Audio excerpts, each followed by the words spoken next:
Venerable Bhikkhus, brothers and sisters, the subject of the discourse today is the fourth foundation of mindfulness.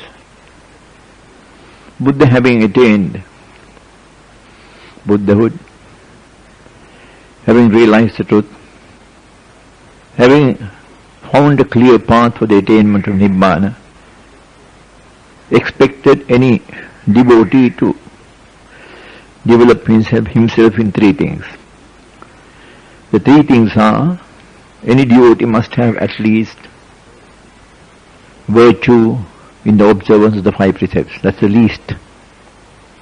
Based on the virtue, your good conduct, your good behavior, you must make an effort to develop your mind in samadhi.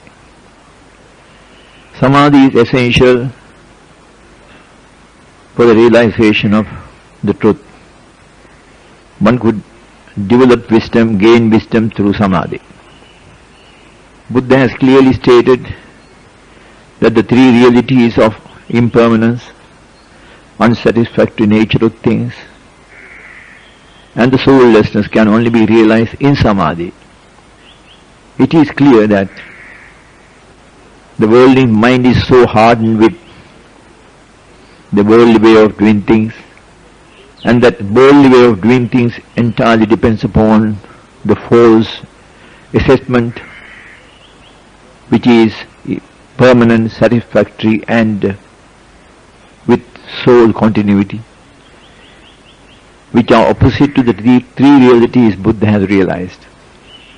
So one could have a fair idea how much of effort one should make to instill into the mind the true nature of things as impermanent, unsatisfactory nature of things and the soullessness, erasing the false values it lived for so many births, such as permanence, satisfaction and continuity. Therefore, to overcome these states or views held by one, planted very deep into the mind, one needs a certain amount of samadhi. And he has defined samadhi as the first absorption, second absorption, third absorption, the fourth absorption. That is the requirement of samadhi. Wisdom, as I explained to you earlier, is gained through four stages. Wisdom is the realization of impermanence, realization of the unsatisfactory nature of things, and the realization of the soullessness. This full development occurs in an arahat, and this happens in him after as the fourth stage of development. A certain amount of realization takes place in regard to these three realities at the stage of stream entry. A still better understanding is created at the second stage of development, that is once returner. A still better understanding is created at the third stage of non-returner. And he finally realized the truth of impermanence, unsatisfactory nature of things and soullessness at the stage when he gains his liberation. Now Buddha has not only asked us to prepare ourselves in the way of developing virtue, developing concentration and wisdom in us. He has distinctly shown you what you should do in order to get rid of desire, which is the cause for all your suffering. In the four foundations of mindfulness, this subject has been dealt in detail. I have explained to you in brief the 14 subjects of meditation referring to the development of mind in regard to your body and the body of another. And one object there is that the mind has always an attachment to the body, and with this practice of the foundation of mindfulness, the first one, you get the opportunity of separating the mind from the body. There onwards it is the mind that has to be developed to a state when it can get rid of all defilements. In regard to meditation on the body, impurities of the body, with the object to separate the attachment the mind has towards the body, you have 14 subjects of meditation. After doing that, Buddha refers to the development of the mind. Your thinking process can do two things. And the two things are, you can feel, you can create a feeling, and you can also think. These are the two conspicuous activities by the mind. When dealing with the subject of feelings, I explained to you how one should conduct a meditation too. Not to succumb to feelings, not to give way to feelings, but realize feelings too as impermanent. And when thoughts of feelings arise in you, to dispel such feelings with the true understanding of what a feeling is. In regard to creation of thoughts too, I explained to you yesterday the two sections dealt in that under that subject. One is clearing of your mind from any hindrance that it is subject to. Thereby, once you clear the mind of hindrances, there is a clarity in the mind, clearness in the mind. And from there onwards, the clearness is directed to develop the mind to a very high states of samadhi, connected with the form world and the formless world. And this chapter concludes in referring to the liberation of the mind. What it means by liberation of the mind means liberate itself from the defilements the mind is subjected to up to the point of non-return. If you practice the meditation on the body and the body of another carefully, you will be able to clearly separate the mind from the body. Realistically making the mind clearly see the state of the body. And from there onwards, Buddha has dealt with the two subjects which comes under the mind, that is, feelings and creation of thoughts. As persons who are going through this path, leading to liberation, and in many instances I have explained to you clearly that in regard to dealing with defilements such as attachment and animosity, you directly deal with the thoughts that arise in your mind promoting attachment or promoting animosity or aversion. These two things, namely attachment and aversion, are two subjects which are produced by the creation of thoughts. And such thoughts are not the thoughts which occur in you spontaneously in performing an act of a sense base. Such thoughts are subsequent to the creation of a thought and performing an act of the sense base. Like after you have heard something, by the creation of a thought spontaneously, then other thoughts are created by you.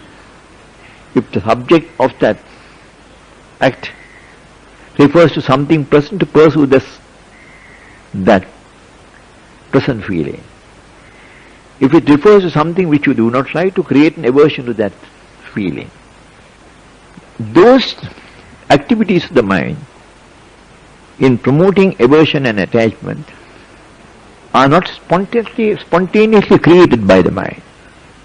The only thought that is created spontaneously in the mind is to commit an act of the sense basis, either to see or hear or smell or taste or contact or think.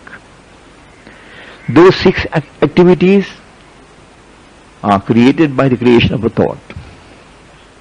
Subsequent creation of thoughts of aversion and attachment are your activity, which you ignorantly do, about which Buddha says mindfulness is the answer to check such activity being continued. It is such activity that leads you to the creation of desire. Therefore, what we do is, after you have entered the stream, then under the once-returners development and the non-returners development, you have two things to be done. The two things are, stop the promotion of attachment to aversion. If you are 50% successful, then you gain the second stage of once-returner. If you are fully successful, then you gain the third stage of non-returner. So we advise you to be watchful about thoughts. What are the thoughts that you are watchful about? Or the thoughts that you create in the mind to commit an act of sense based, like seeing, hearing, smelling, etc. The reference we give to stopping thoughts is those thoughts that you create after the act has been committed. Subsequent development by you on your own, in persons of something present or in persons of something which you don't like. These create the desire. Aversion or attachment are the two things that promote the desire. And these thoughts, subsequent thoughts that you create, they promote either attachment or aversion. Therefore, if you keep your mind silent, that doesn't mean you say that you are keeping away the process of performing acts by the sense basis. No. The creation of such thoughts are promptly done and they cannot be interrupted. That's an automatic occurrence. You hear a noise, there's a noise and you heard the noise. There's something to see before you and you saw it. Those are spontaneous activities of the mind that no person can stop them unless, of course, he is subject to some sickness or other, and that he cannot perform those acts. Otherwise, those acts normally are performed by the spontaneous activity of the mind in creating a thought. It is the subsequent developments which you are responsible, being not mindful. Pursue that which appears to be pleasant to you and create thoughts of enjoyment, or pursue that which doesn't appear to be appealing to you and create thoughts of attachment or thoughts of aversion. These two activities promote the desire, and it is these two activities that we ask you to carefully watch and stop them without allowing them to arise in your mind. And for that operation, what is needed is mindfulness of impermanence, unsatisfactory nature of things, and the soullessness. You have to be mindful of these three important realities and apply those realities to instances when thoughts arise, dealing the subject of that thought as something impermanent, something unsatisfactory, something soulless. Therefore, you interrupt the continuity of that thought by getting rid of it. Now we are dealing with, if you by the end of that exercise of completely making your mind silent, that clearly indicates that you have drained out of your mind any tendency for you to get attached to an object or create an aversion to an object.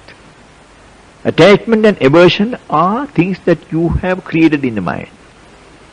When you pursue these two things, you promote attachment and desire. If you interfere with this attachment and desire, thoughts that arise in promoting these two things, then you are suppressing the arising of such thoughts. These thoughts arise in you now as strong habits.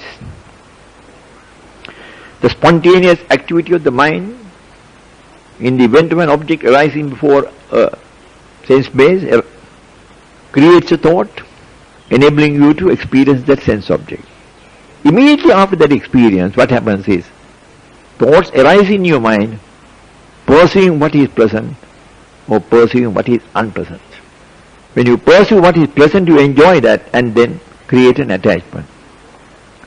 When you pursue what is unpleasant, you create an aversion. dislike to the object. And this attachment and aversion, the two things that create desire. Now that you being mindful, taking special care that to see that no thoughts are permitted to arise.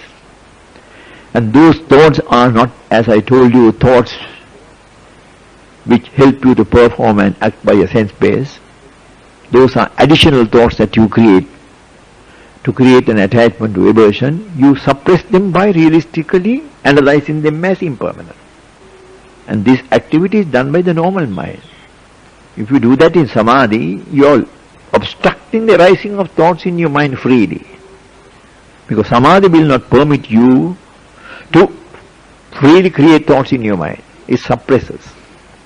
Therefore this exercise has to be done, giving full freedom to the mind. Permitting the mind to create thoughts. Thoughts are only created by the mind if there is attachment and aversion. Please bear that in mind. If you have no attachment and aversion, no thoughts are created. If you experience a deep silence in your mind, that indicates that there are no attachment to aversion in your mind. Subsequent thoughts are promoted as a result of attachment and aversion. If a yogi comes and tells me that he finds difficult to stop the creation of subsequent thoughts in his mind after an experience through a sense base, then I come to the conclusion that he still has attachment and aversion. That means there is strength in the mind to promote desire. And that promotion of desire is done by attachment and aversion. But once you go on suppressing, or once you go on dispelling those thoughts one after the other, treating them as impermanent, then naturally there is a reduction of creation of such thoughts. You must always bear in mind all these are the creation of thoughts and other activities by the mind are a pattern which you have got used to in your existence in this cycle of births. That is the pattern. That is the way how the mind reacts. So if you promote that reaction further and further, then your habits become strong and your defilements are very firm in you. But on the other hand, if you stop such activity, mind does not want to promote anything. It will promote if you want to promote it.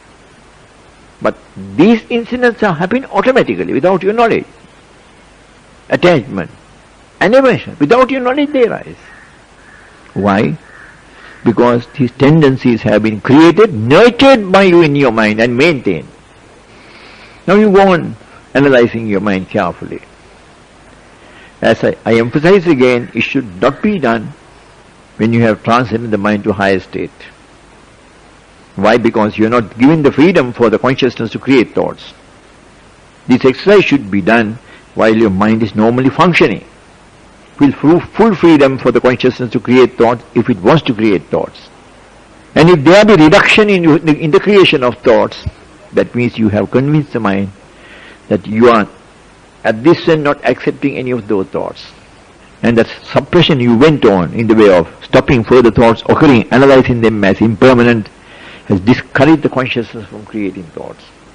In other words, if I correctly analyze it, you have reduced the power of the habit which you have created in the mind in creating more and more thoughts after every incident you experience through a sense base. The second stage of development should also be a rise in your samadhi, may I say the fruition samadhi, when you have come to maturity, befitting this second stage in the realization of impermanence. You may feel that you have now suppressed thinking. More than half you have suppressed, now only a few more thoughts occur. But still you feel that you have not reached the fruition stage of second stage of development.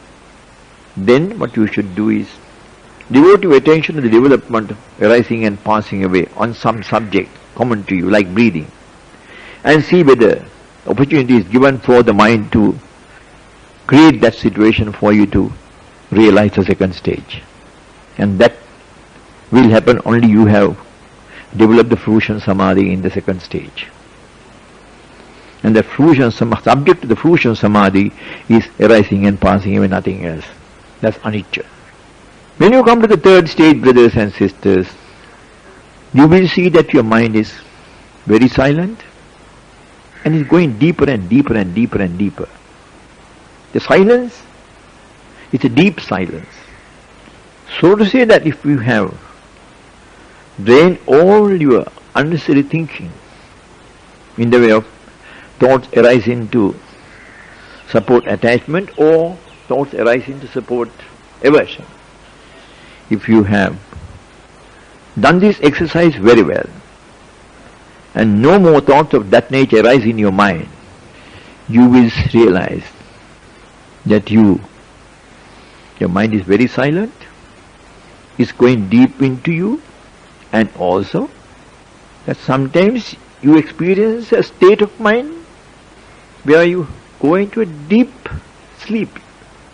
You don't know when you enter that state, but you know when you come out of that state, you feel that you have been sleeping for some time. That is not sleeping. That is the development of the mind, where you have cleared the mind from attachment and aversion. Also you have cleared the mind of desire, and the mind is now free to act in its natural way. If there are no thoughts, then the mind must rest. It is one subject after the other introduced into the so-called mental condition that create the thoughts. And controlled by desire, there is no end to such creation. When you have drained your mind of desire, no more desire in you, then the mind comes to rest. And with no subject to deal with, it naturally withdraws itself to a deep silence. And you are in that sometime for 5 minutes, 10 minutes, even longer. Very often you come to ask the question, how is it that my mind, that I fall asleep? Do we know that you are not falling asleep? That you are experiencing Nirodha. And that Nirodha exercise can be developed so that according to the scriptures you can live for 7 days without food and water. That is the highest development that Nirodha can develop. A person can enter the Nirodha if he or she has attained the third stage of development of non-returner. In that attainment you have got rid of desire. There is no desire in your mind. Therefore there is no reaction of creating attachment or creating aversion. The mind is silent. But you must have the ability to enter a state of equanimity in the fourth absorption and even experience higher formless samadhi. Very often people ask us the question, if I have not practiced formless samadhi, or samadhi is the formless world I should say, how is it that I experience these things? The mind can only get into 4 absorptions. That is in the form world. All the other states of mind in the formless worlds are your own mental creations. You acquire these skills by thinking. Therefore there is an automatic development of the mind to these states. Once you have developed the 4th absorption. That is why a person who has developed the 4th absorption, who has reached the development in the 3rd stage of anagami, no desires occur in him, mind gets into Nirodha, because circumstances have created in you the ability by thinking or by an automatic process for the development of the other 4 formless states of mind to reach that Nirodha beyond the 8th samapatti. It's an automatic development. It all depends on the 4th absorption. There are no more absorptions which you can experience in life except the 4th. Abhidhamma refers to the 5th one also as a multiplication of the 2nd to 2. Now when you are in Nirodha, you feel as if you are in deep sleep. To identify Nirodha, Samapatti, and the state of mind you experience when you are in deep sleep, is that a person who enters the Nirodha Samapatti, he is not aware how he enters the Nirodha. It automatically happens. But when you go to sleep, deep sleep, you know that you are falling asleep. And it's at the last stages when the mind, the consciousness is really in that state of mind of deep sleep that you forget yourself. In Nirodha, you're coming out of the Nirodha is clear to you. In deep sleep, you all of a sudden get up. In Nirodha, your activity, first is a creation of a thought, second is activity, bodily activity. That is why you can differentiate Nirodha from deep sleep.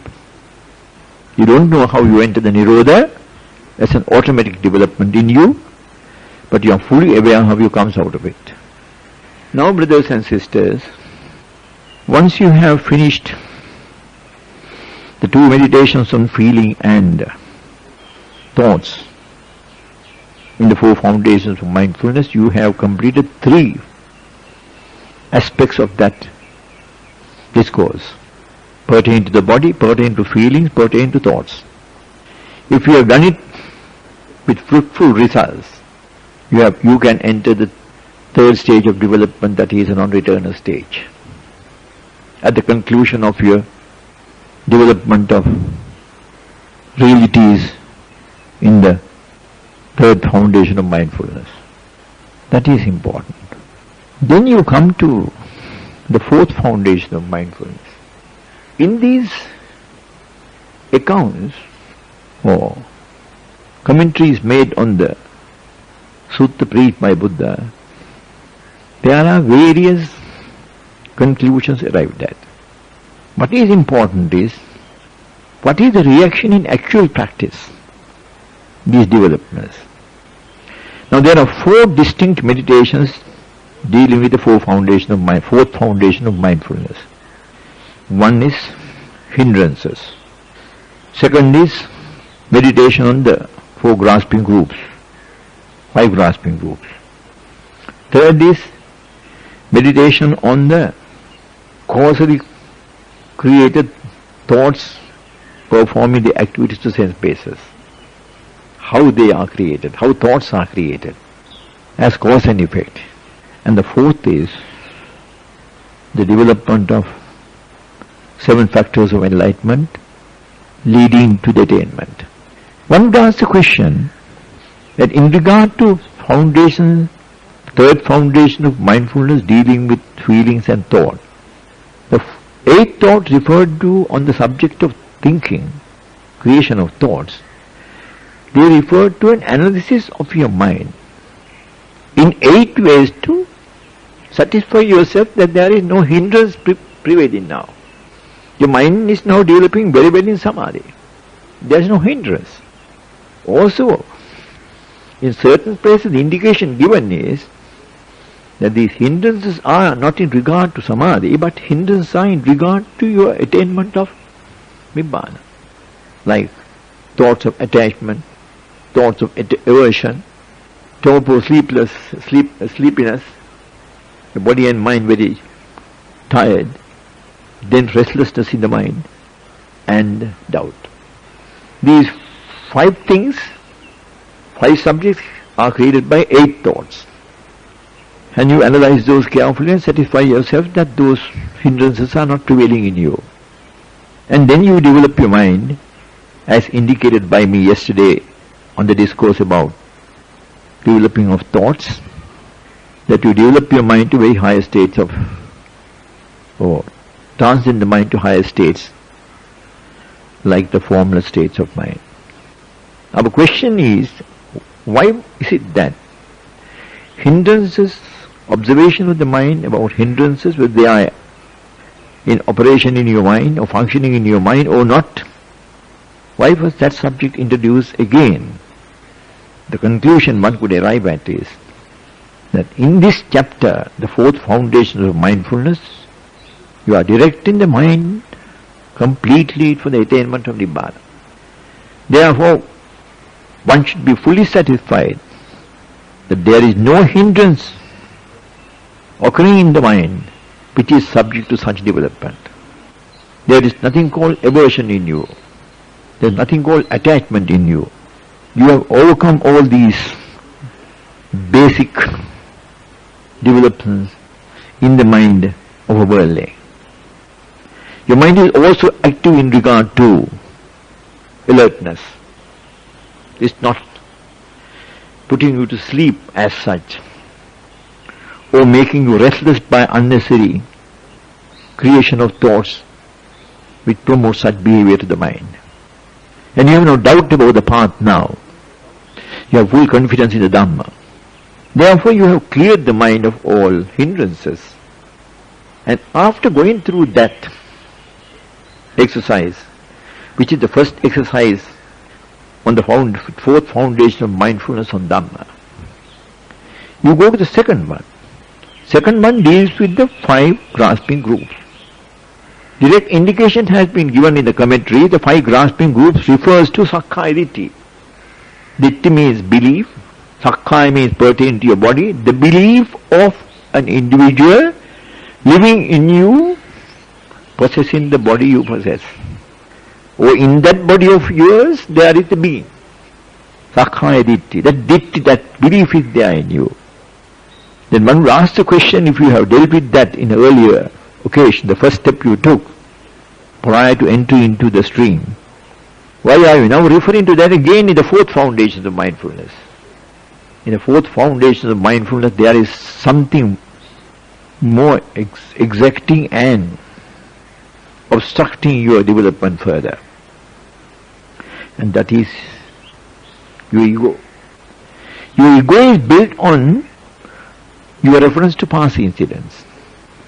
When referring to past incidents, you always refers to those incidents by creating an author. That's your I.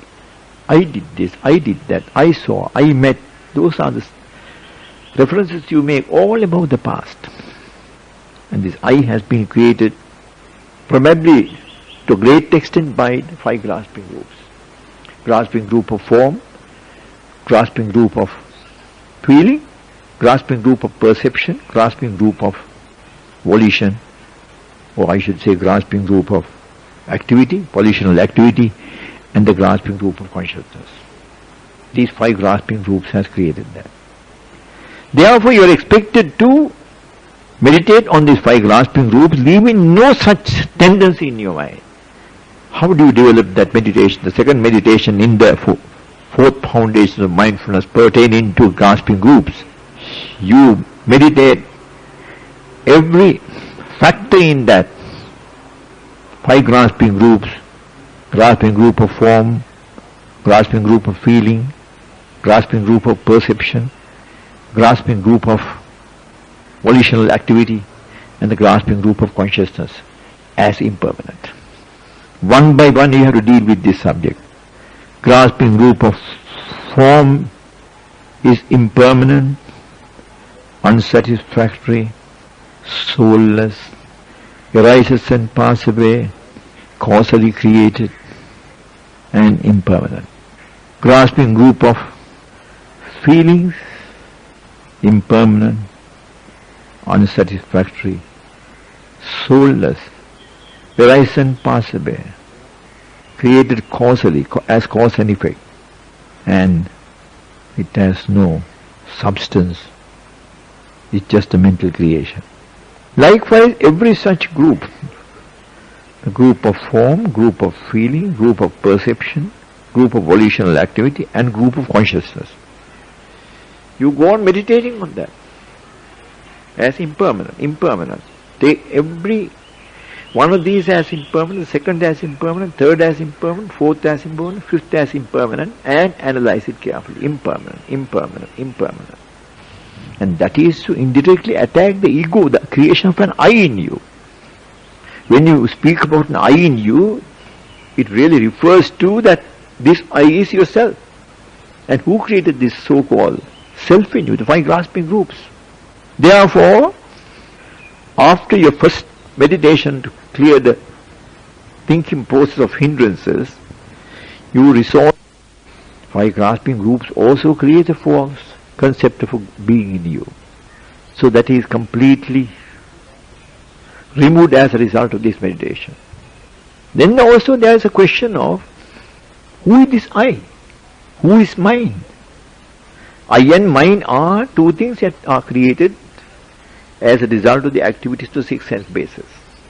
The only way to attack this false belief is to analyze the act of seeing, act of hearing, act of smelling, act of tasting, act of contacting, and act of thinking. How? As cause and effect. As cause and effect. How do you do that? You start with your eye first. Eyes are in good condition and they could see. When an object appears before the eye, that's the first cause and effect. The reflection of that object gets registered in the retina of the eye. That's the first incident that occurs there. When the object gets registered in the retina of the eye, when the reflection appears there, it gives an indication to the consciousness to take over the task. And the eye consciousness appears there. Once eye consciousness appears there, it cannot by itself create a thought. It has to produce the 5 mental factors. The eye consciousness immediately produces the mental factor form. It immediately creates a mental factor feeling. After that, as a result of the mental factor contact, you create feelings. As a result of mental factor contact, you create perceptions. As a result of mental factor contact, you create volitional activity. As a result of the mental factor contact, there is the consciousness, eye consciousness. All these steps that occur one after the other is as a result of cause and effect. Because this happened, this is happening. Because that is happening, this is happening. Because this is happening, that is happening. You go on analyzing it. So seeing is something which spontaneously occurs as a result of the creation of a thought. But the creation of a thought is the result of cause and effect. There is no person who is creating that thought. It occurs as cause and effect. And you have to analyze this process carefully in order to impress yourself that there is no person inside us which creates these activities to the six sense bases, but they are causally created. And the only way you can do it is one by one.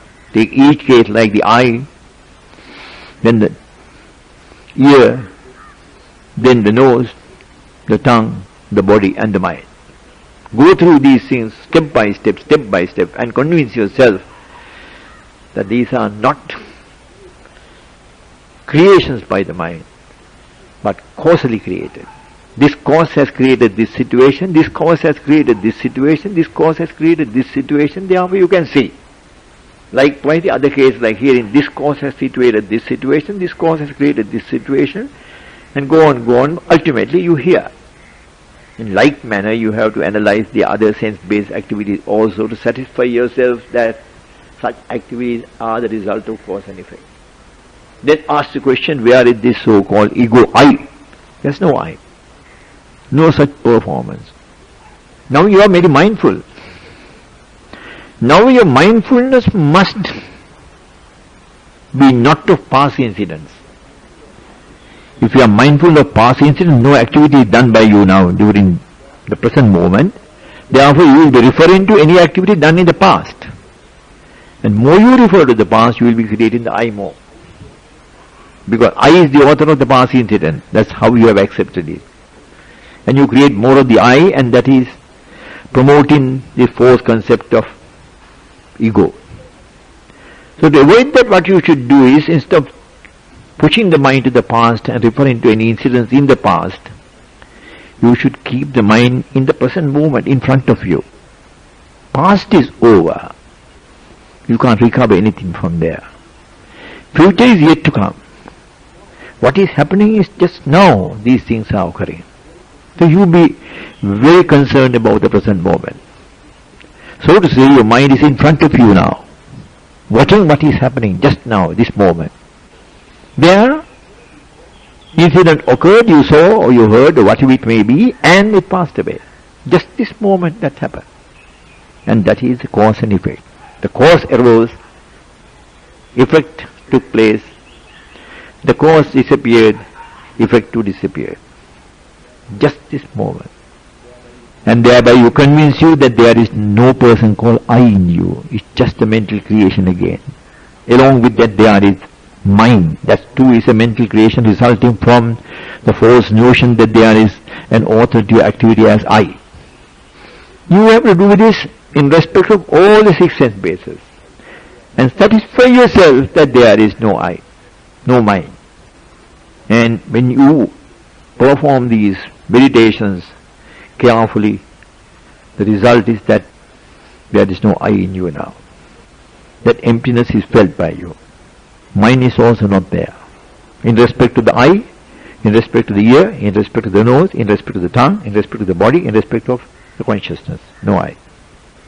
For these have we practiced, brothers and sisters. It's just not a case of thinking.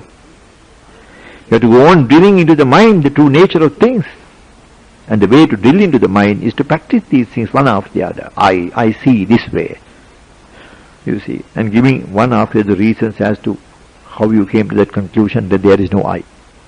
Then we come to then you have got into the I and mind. That's a false view created by you in your mind as a result of the manner of thinking by you, always giving a place for the person who has created these situations. Why you give a place? That's a worldly way of looking at things. Now you know that there is no such person as the author of these activities, but these things are causally created. The cause and effect can be traced easily, and convince yourself that there is no person as the author of the activity. Now you go on to the next step.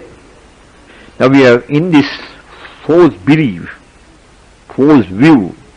You have got rid of I, you have got rid of mind, and you also have got rid of, let us say, any belief in any person in you. There is no such thing. Now we are fairly convinced that all these creations are the result of cause and effect.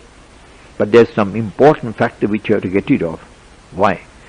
You still think. You have the ability to think. You have practiced all the development in the past as a result of developing this process of thinking. And still you can think.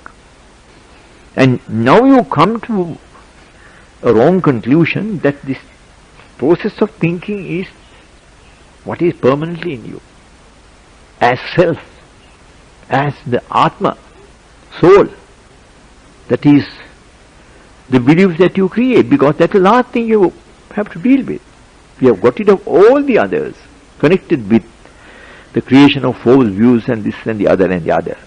But this remains still firmly in you, that this thinking process is the soul I have, and in other words it is myself. Self. Buddha very clearly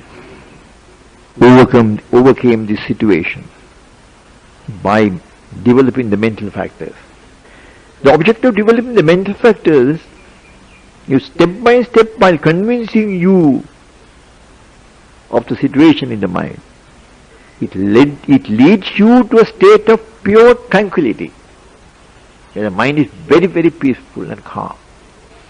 It doesn't entertain any thoughts of any objects, mental objects. It's peaceful. That's a state of tranquility in the mind. And how do you reach that height?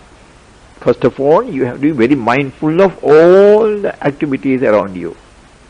Mindful of the body, mindful of feelings, mindful of thoughts, and mindful of Dharma, consciousness. You very mindfully observe these things as they occur.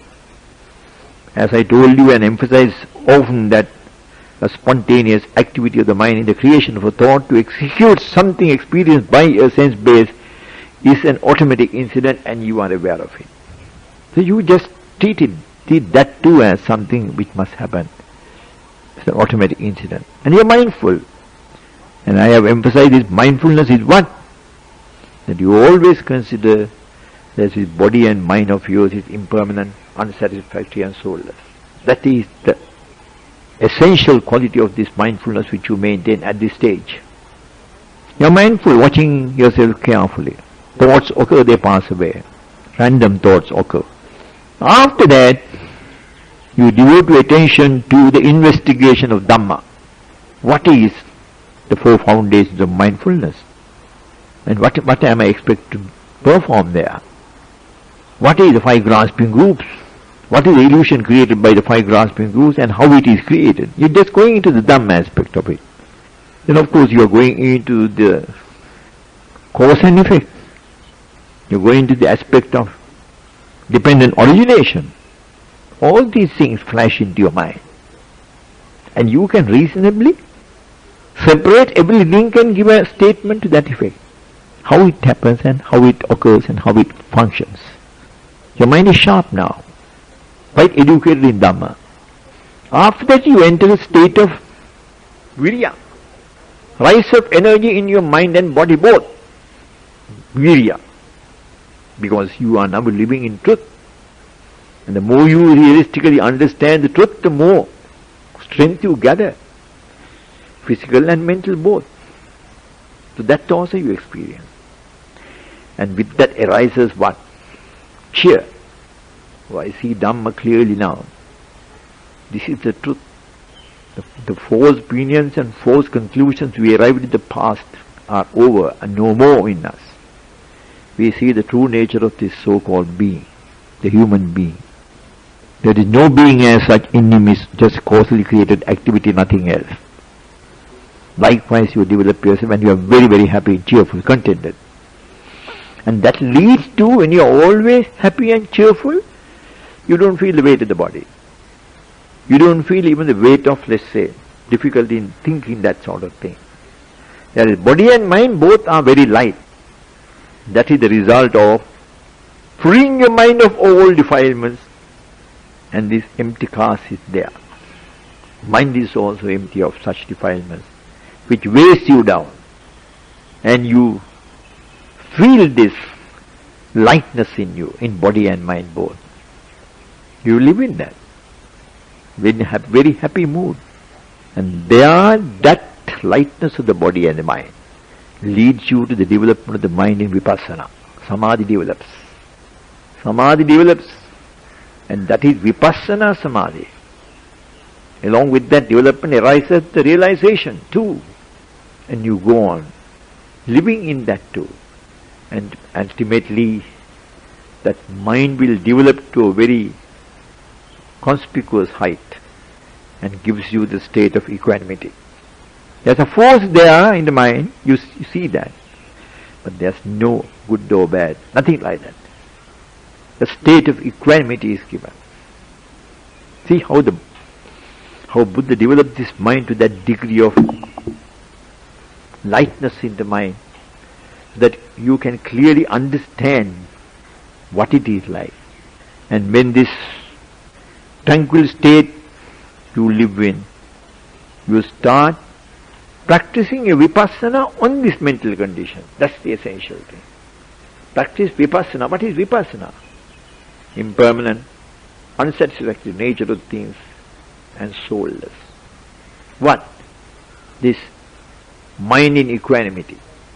And you go on analyzing as impermanent, impermanent, impermanent, impermanent, impermanent, impermanent, impermanent. Then this mind will reach a very, very delicate state, and all of a sudden it will disappear. It goes beyond your whole. What do you feel then? There is no consciousness of the body now, because that is created by the mind, and the mind is also not there. Empty. And that's the void. That's the void they refer to. The void by itself is not Nibbana. That too has to develop to a state of development, culminating in your realization of the truth, gaining your wisdom befitting the state of mind it has reached, that is Nibbana. There is the light that dawns. Light comes out of your body, and you live in that light. There's nothing called a body or mind. The light is there. And brothers and sisters, we can't give any further instructions for him to meditate, because he has reached the highest point. But he must be cautious that he must preserve that condition.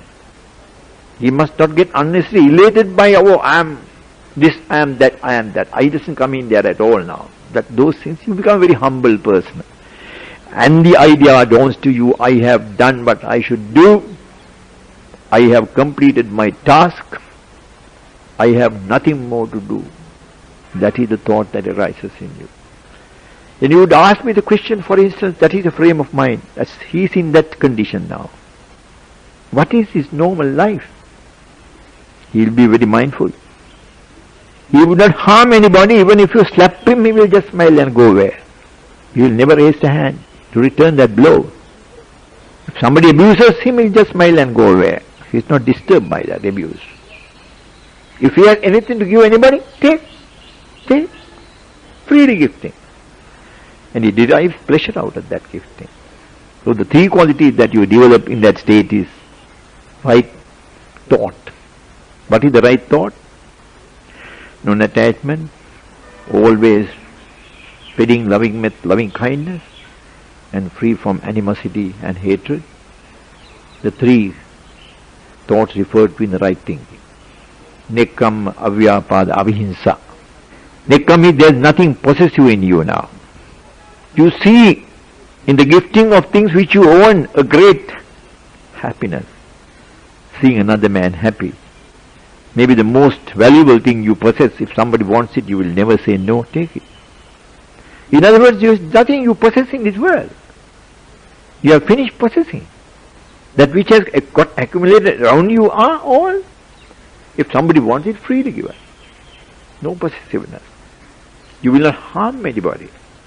Avihimsa. Even if somebody harms you, you will not harm anybody. Avyapada.